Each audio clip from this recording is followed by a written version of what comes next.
There comes a point where you have to be sure of yourself. People aren't used to women being so passionate. It scares them. One day, I just said it doesn't matter what other people think. I'm a fashion model who can dunk. I'm a girl. That doesn't mean I have to wear a skirt. Doesn't mean I can't get all fired up. They used to say, that girl is crazy. But then I just kept winning. I didn't set out to dominate. I just did. Somebody's gotta be the best, so why not me? I'm 55 years old and I run close to 70 miles a week.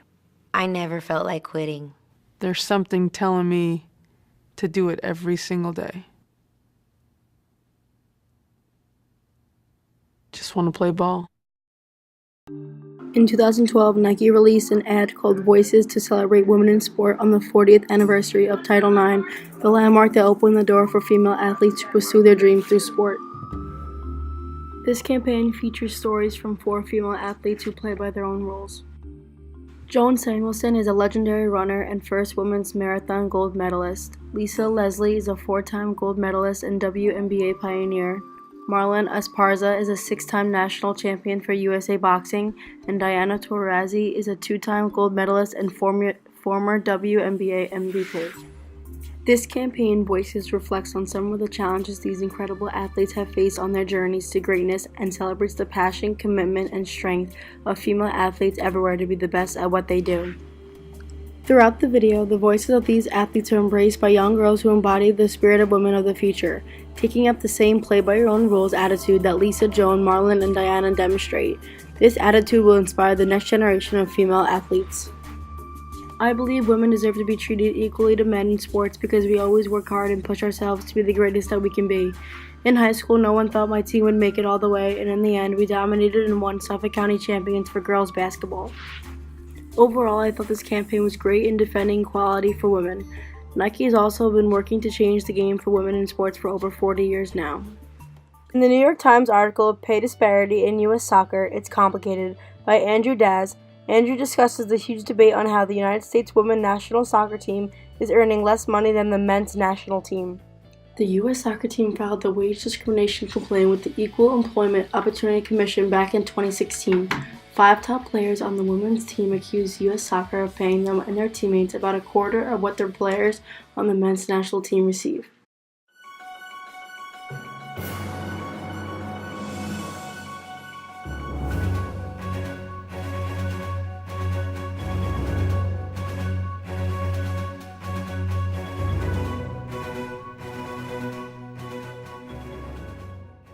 Broken goalkeeper Hope Solo was on the team for 19 years.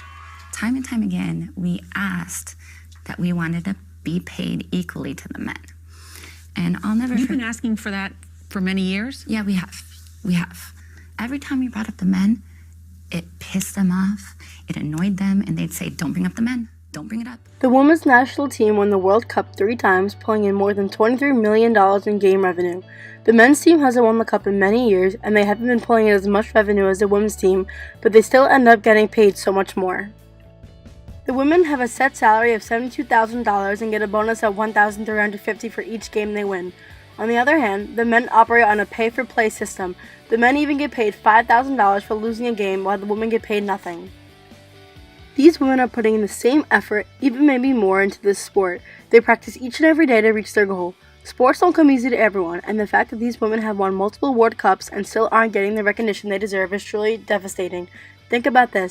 How is it ultimately fair to have the men's team make it to the 16th round and win $9 million, while the women's team wins the entire cup and only gets $2 million? This gender wage gap has been a tremendous issue for many years now and needs to be filled. We don't work so hard every day to get to the top just to make less than a man. I believe we need to take a stand and fight for equal pay. We might be women, but that doesn't mean we don't put up a fight. Even Barack Obama strives to help the women's team fight for equal pay. Never thought my note would bring me here to the White House with the woman I was watching on TV. Having this opportunity to stand before this group is simply amazing, and I'm never going to forget this moment. And now it is my honor to introduce the President, Barack Obama. Girls like Ayla, who too often heard that they weren't somehow supposed to be as good at sports as boys. And Ayla got mad, and she should be mad with those attitudes.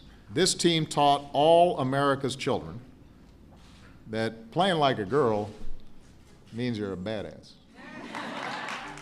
2 years later, Andrew Daz wrote another article for the New York Times named, "In Fight for Equality, U.S. Women's Soccer Team Leads the Way." The women's team has acted as role models to many other athletes around the world. The women's soccer team and hockey team both took a stand and worked together to fight for equal pay. Once this went viral, other female athletes started to find their voice too and step up for equal rights. Spain's national team rose up and demanded to fire their coach after the last World Cup, and several members of Brazil's team quit last year to protest against their female coach getting fired in favor of a man. Nigeria's players demanded unpaid salaries and bonuses after winning the African Championship. Ireland's team threatened to strike. Australia's team went on strike, and in October, Norway's players demanded and won equal pay with their men's counterparts. U.S. Soccer has empowered other teams to keep fighting for their rights. The U.S. women's hockey team were among one of the most outstanding teams to reach out. The hockey team went way further than what the women's team did and threatened to boycott the World Championships if they didn't get the demands they requested.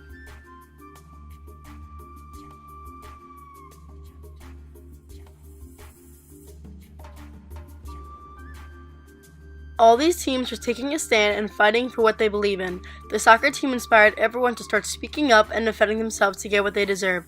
These women push themselves to be better than the men, but keep getting separated by the pay. As I said, I believe we should all help these teams to get the rights they deserve. They play these sports because it's what they love to do, and they shouldn't get discouraged not to play just because of money.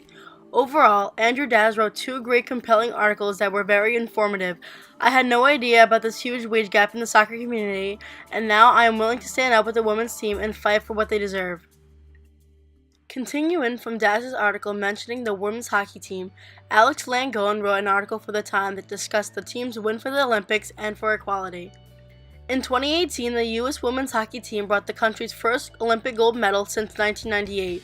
The players revealed that it was a noteworthy victory because it comes nearly a year after another important win by the team.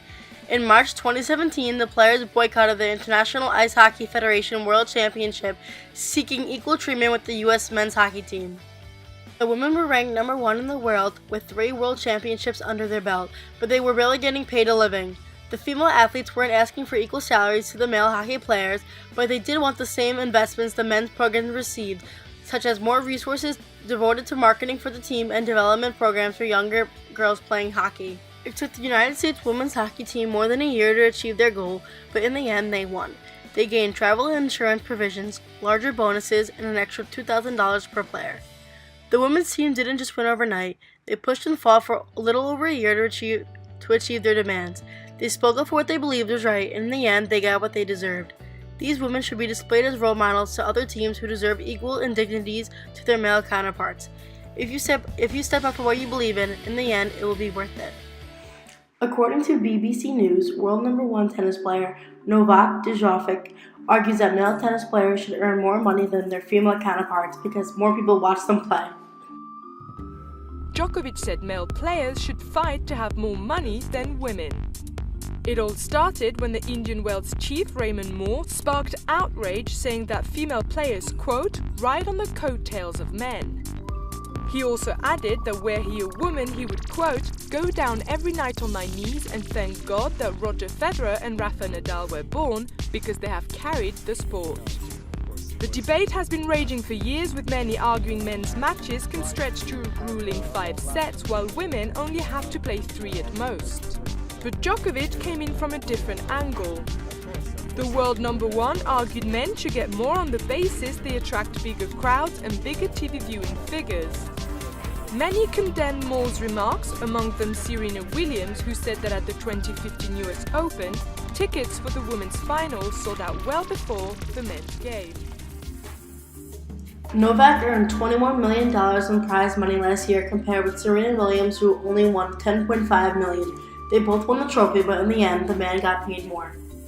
Both Novak and CEO Raymond Moore are being sexist towards the situation because they both made opinionated remarks. As you can see from these statistics, more men have been getting paid more than the women. Serena Williams argues that they should get paid equal because when she was in the finals, tickets sold out in minutes compared to the men's finals. She is one of the highest paid tennis players, and she deserves to get paid what Novak earns. Serena is such a well-known player who works and pushes herself every day, and she doesn't deserve to earn this much less than a man. Everyone needs to realize how much of a problem this wage gap is in the sports world and fix it. Women shouldn't have to keep fighting every day just to be equal to men. It's 2018, this fight needs to be over, and everyone needs to be treated and paid equally. Well, that's it for today's story on women in sports equality. Thank you for watching.